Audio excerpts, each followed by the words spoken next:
Long Memorial Day holiday weekend starts tomorrow, and as families head to lakes, rivers, and beaches, health experts reminding us that fresh water can come with hidden dangers. Here's News 19's Kiki Gushu. With summer on the horizon in South Carolina, people are turning to the water to cool off.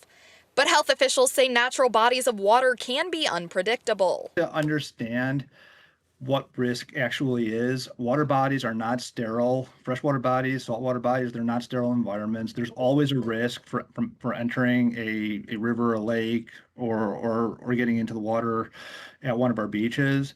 The South Carolina Department of Environmental Services tests waters across the state for bacteria and other possible health risks. Saltwater beaches are monitored weekly or bi-weekly at more than 120 locations, while freshwater monitoring happens monthly at more than 300 locations. DES recommends people in the Midlands also check conditions on the House My SC River tool, which tracks bacteria levels in the Broad, Saluda, and Congaree rivers. If we have a lot of stormwater runoff, there's a lot of stuff that's running off in that stormwater, and it might be a good idea to avoid swimming in lakes and rivers following huge rainfall events. DES says heavy rain can push contaminants into waterways, increasing bacteria levels and possibly other pathogens.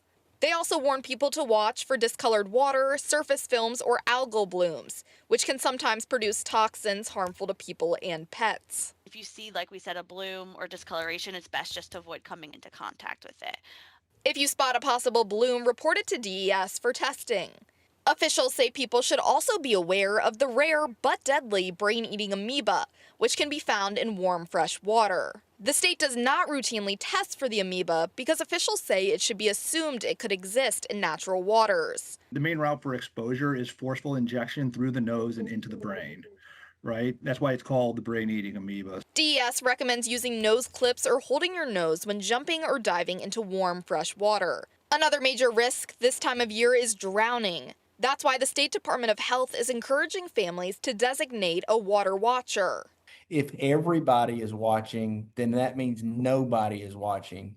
So what we recommend is have a designated person who it is their job to have eyes on the water and everybody in the water and take turns with that. Officials also recommend life jackets on boats, keeping water out of your mouth and natural bodies of water, and making sure children learn basic water survival skills. Reporting in the Midlands, Kiki Gushu, News 19, WLTX. Well, for links to beach advisories and water safety resources, look for this story on our website tonight. That's WLTX.com.